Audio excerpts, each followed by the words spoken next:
Kemudian kita lihat bagaimana akhir daripada kehidupan Abu Bakar As-Siddiq, sosok yang sangat mencintai Allah dan Rasulnya. Juga sebaliknya, Allah dan Rasulnya, Nabi kita Muhammad SAW sangat mencintai beliau dan Allah telah ridha kepadanya. Surga adalah tempat kembalinya. Di mana menjelang beliau wafat, beliau memerintahkan Utsman bin Affan yang merupakan sekretaris beliau untuk menuliskan sebuah surat. Kata Abu Bakar, "Wahai Utsman, tulislah dengan menyebut nama Allah yang Maha Pengasih lagi Maha Penyayang." Ini adalah wasiat dari Abu Bakar bin Quhafah di akhir hayatnya ketika hendak meninggalkan dunia dan mulai masuk ke alam akhirat. Alam di mana orang-orang kafir menjadi beriman dan orang-orang fajir menjadi yakin. Di mana orang-orang kafir pasti akan yakin dan beriman mereka setelah mengetahui bagaimana keadaannya. Karena dia telah menyaksikan langsung apa saja yang Allah firmankan dan Rasulullah sabdakan itu benar adanya. Termasuk juga orang-orang fajir. Orang fajir ini adalah orang pelaku maksiat yang mereka dulu berimannya setengah-setengah. Ya, mereka belum sepenuhnya yakin. Kadang-kadang yakin, kadang-kadang enggak, tapi masih melakukan maksiat. Seolah-olah dulu di dunia maksiat yang dia lakukan tidak dibalas oleh Allah. Sekarang setelah dia saksikan bagaimana kematian dan dia pun telah masuk ke alam akhirat, yang masuk ke alam kubur, baru dah dia yakin. Maka begitulah kita hari ini, pelaku-pelaku maksiat, orang-orang yang mungkin masih keyakinannya sangat rendah kepada Allah Subhanahu wa taala, yang masih meremehkan dosa-dosa, kemaksiatan yang dia lakukan masih diremehkan. Dia pikir itu tidak dibalas. Maka ketika dia telah meninggal, dia telah mati, telah disumbat mulutnya itu, telah ditimpakan oleh tanah-tanah kuburan, baru dia sadar. Baru dia ingin berniat, ingin kembali ke dunia, ingin beribadah. Apalagi sudah tidak ada lagi maknanya, tidak lagi ada artinya itu. Meskipun dia nangis darah sekalipun, tidak ada lagi artinya. Maka inilah kita manfaatkan kesempatan kita. Ya, kita anggap saja kita sudah mati. Ya, memang pada dasarnya kita akan mati. Allah hidupkan kita. Nah, maka sebelum kita mati kembali itu, maka kita persiapkan ini. Kita lihat nih banyak di antara saudara-saudara kita, keluarga kita yang sudah mendahulu kita meninggal dunia. Maka kita pasti akan juga meninggal dunia. Maka oleh karena itu sebelum sampai ajal kita tiba, kita persiapkan semaksimal mungkin amalan-amalan, ibadah-ibadah dengan sempurna, sehingga itulah yang akan membantu kita insyaallah menuju kepada alam akhirat yang kekal abadi selamanya. Maka dalam isi surat itu Abu Bakar menjelaskan, ya, nanti di alam akhirat orang-orang kafir dan fajir pasti akan membenarkan semuanya dan mereka tidak lagi mendustakannya. Kemudian Abu Bakar melanjutkan, aku mengangkat di antara kalian untuk menjadi penggantiku. Kemudian tiba-tiba Abu Bakar pun pingsan karena di akhir kehidupan beliau sempat demam selama 15 hari.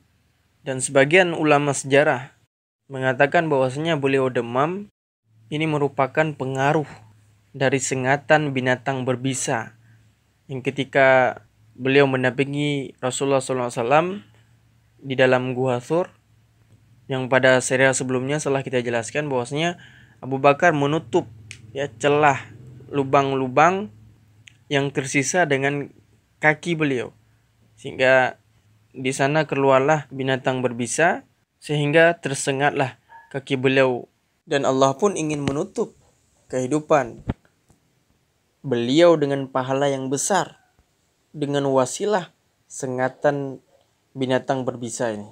Sehingga 15 hari lamanya beliau demam tinggi. Maka ketika Abu Bakar ini pingsan, Utsman bin Affan pun berinisiatif. Ya, dengan kebijaksanaannya beliau melanjutkan karena dia khawatir ketika Abu Bakar pingsan nanti beliau tiba-tiba meninggal sudah tidak sadar lagi. Sehingga langsung Utsman bin Affan berinisiatif menuliskan, aku angkat di antara kalian adalah Umar bin Khattab. Kemudian tiba-tiba Abu Bakar tersadarkan kembali dan meminta Utsman bin Affan mengulang tentang apa yang telah beliau tuliskan.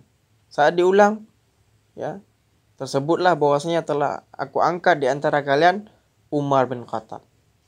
Setelah mendengarkan itu, ternyata Abu Bakar langsung bertakbir, Allahu Akbar 3 kali.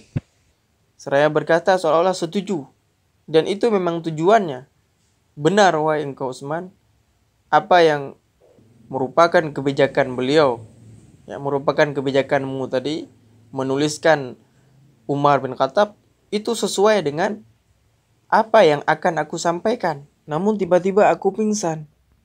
Maka engkau pun telah menuliskan yang sesuai. Semoga Allah membalas kebaikanmu. Dan akhirnya Umar bin Khattab pun diangkat menjadi khalifah dan disetujui oleh seluruh kaum muslimin. Dan yang jelas segala kebaikan apapun yang dilakukan oleh Umar bin Khattab untuk kemuliaan Islam, untuk kebangkitan Islam, semua itu akan mengalir pahala untuk Abu Bakar. Dan Abu Bakar pun mendapatkan panen pahala atas segala kebaikan yang dilakukan oleh Umar bin Khattab untuk agama yang mulia ini, Islam. Kemudian dalam riwayat yang lain, Abu Bakar juga berwasiat ketika beliau hendak meninggalkan dunia. Beliau berkata bahwasanya sejak kami memimpin menjadi khalifahnya kaum muslimin, kami tidak pernah memakan sepeser pun, 1 dirham, 1 dinar pun dari hartanya kaum muslimin, kecuali kami menikmati apa saja yang telah dihidangkan untuk kami. Jadi kalau udah diberi, baru Abu Bakar ini mau mengambil ataupun mau mengkonsumsinya atau memakannya. Jadi nggak pernah nih Abu Bakar ambil pajak, ngambil fee, tidak. Kalau misalnya ada proyek nggak ada dia ambil fee itu. Tapi apapun yang diberi, insya Allah diambil. Selama halal tuh dia ambil. Tapi kalau dia minta-minta itu tidak ada. Tidak ada ketetapan-ketetapan. Kalau mengurus ini, dia akan dapat ini, enggak. Tidak ada seperti itu. Bahkan ini rampasan perang, harta dari rampasan perang, beliau tidak mengambil. Beliau bagikan semua kepada muslimin. Karena dalam riwayat disebutkan bahwasanya Abu Bakar cuma memiliki 1 budak dan 1 unta penyiram yang menyiram kebun-kebun kurma beliau. Jadi beliau hidup dengan hasil usahanya sendiri. Tidak mencari kehidupan dari kepemimpinan beliau. Tidak seperti itu. Bukan seperti kita hari ini ya. Menjadi pemimpin untuk menghidupkan diri. Untuk menghidupi diri sendiri. Bahkan untuk mencari harta sebanyak-banyaknya dan keuntungan yang besar dengan bermodal kepemimpinan. Jadi kita bayangkan ini Abu Bakar. Itu pun segala fasilitas yang diberikan, budak, unta penyiram, bahkan sehelai kain yang diberikan ketika beliau menjadi khalifah, beliau wasiatkan untuk dikembalikan. Jadi diwarisi ya, diberikan kepada pemimpin selanjutnya. Di semua ini fasilitas-fasilitas dan nyokarullah oleh baru dajuk. Ya ini masih alhamdulillah masih bagus ya diberikan. Budaknya segala fasilitas langsung diserahkan lagi, disuruhkan kepada Umar bin Khattab, karena Umar bin Khattab menjadi pemimpin selanjutnya setelah beliau. Bahkan ini sehelai kain disuruh kembalikan karena ini didapatkan ketika beliau menjadi pemimpin. Maka semua yang didapatkan itu ketika beliau memimpin. Sekarang beliau tidak lagi menjadi pemimpin, maka disuruh kembalikan semua. Kita betapa banyak sudah kita pakai fasilitas negara, belum lagi yang kita rusak. Naudzubillah. Bagaimana ini pertanggungjawaban? Beliau itu melakukan itu karena takut nanti dimintai pertanggungjawaban oleh Allah. Sehingga ketika mendengarkan itu, Umar bin Khattab menangis seraya berkata, Abu Bakar telah membuat orang yang setelahnya menjadi lelah. Karena tidak bisa ini kayak mencontoh dia. Ya, karena sangat lelah mencontoh bagaimana kebaikannya, bagaimana kebijakannya yang luar biasa itu. Sangat susah kami mencontohnya. Dan Abu Bakar telah menyelamatkan dirinya dari masalah yang besar di hari kiamat kelak. Dan Abu Bakar ini wafat di usia beliau yang ke-63 tahun. Beliau meninggal pada hari Senin malam Selasa. Tepatnya 22 Jumadil Akhir tahun 13 Hijriah. Dan beberapa waktu sebelum beliau wafat, beliau sempat berbicara dengan Aisyah, menanyakan sesuatu kepada Aisyah. Pada hari apa Rasulullah meninggal? Kemudian Aisyah menjawab, pada hari Senin malam Selasa. Kemudian Abu Bakar berkata, aku berharap malam inilah Allah wafatkan agar sama dengan wafatnya Rasulullah yang mulia. Kemudian Abu Bakar mengatakan, aku memiliki baju gamis ini. Ada satu baju panjang beliau yang memang sudah terlihat sangat tua. Maka kata beliau, maka apabila aku meninggal, tolong baju ini engkau gunting, maka kafankanlah aku dengan baju ini. Dan tambahkan 2 kain lagi yang biasa. Kemudian Aisyah mengatakan bahwasanya, wahai ayahku, ini kan sudah usang, ini kan sudah tua. Biarkan kami carikan yang baru, biarkan kami belikan yang baru untukmu. Namun dengan bijaknya Abu Bakar berkata, cukupkanlah aku dengan ini. Sudah, ini aku boleh ini saja. Biarkan yang baru itu untuk orang-orang yang masih hidup saja. Untuk aku yang akan meninggal, untuk apa yang baru? Karena itu kan cuma menunggu waktu saja. Ya, menunggu di alam kubur. Jadi nggak mesti yang baru. Berikan saja yang baru-baru itu untuk yang masih hidup. Dan akhirnya Abu Bakar pun meninggal dengan usia beliau 63 tahun. Persis sama sebagaimana Rasulullah SAW yang wafat juga di usia 63 tahun pada hari Senin malam Selasa. Dan beliau alhamdulillah meninggalkan istri dan anak-anak dalam keadaan beriman, berislam dengan sempurna.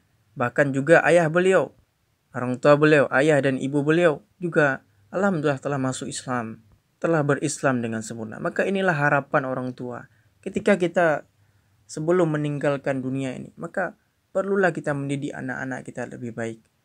Anak-anak keturunan kita. Jangan sampai kita meninggalkan mereka dalam keadaan jahiliyah. Meninggalkan mereka dalam keadaan tidak tahu Allah, tidak mengenal Allah, tidak mengenal Rasulullah. Karena bisa jadi ketika meninggalkan anak dan istri kita, keturunan kita dalam keadaan mereka tidak berislam dengan sempurna, maka mungkin ini akan menjadi masalah yang besar di hari pertanggungjawaban kelak. Maka oleh karena itu, selagi kita masih diberikan kesempatan oleh Allah SWT di dunia ini, mari kita menuntut ilmu agama, kita perbaharui iman kita, perbaharui tata cara ibadah kita yang benar, yang sempurna. Juga apabila kita telah memiliki keluarga, kita memiliki istri, anak, kita didik mereka dengan sebaik-baiknya. Kita berharap mereka lah menjadi aset kita, mereka lah menjadi pahala-pahala berjalan kita, pahala jariah kita. Meskipun kita sudah meninggal, tapi mereka tetap mengalirkan pahala-pahala untuk kita. Itulah harapan kita. Jangan kita sia-siakan kehidupan kita di dunia ini. Hadza wallahu a'lam bishawab. Dakwah semampumu.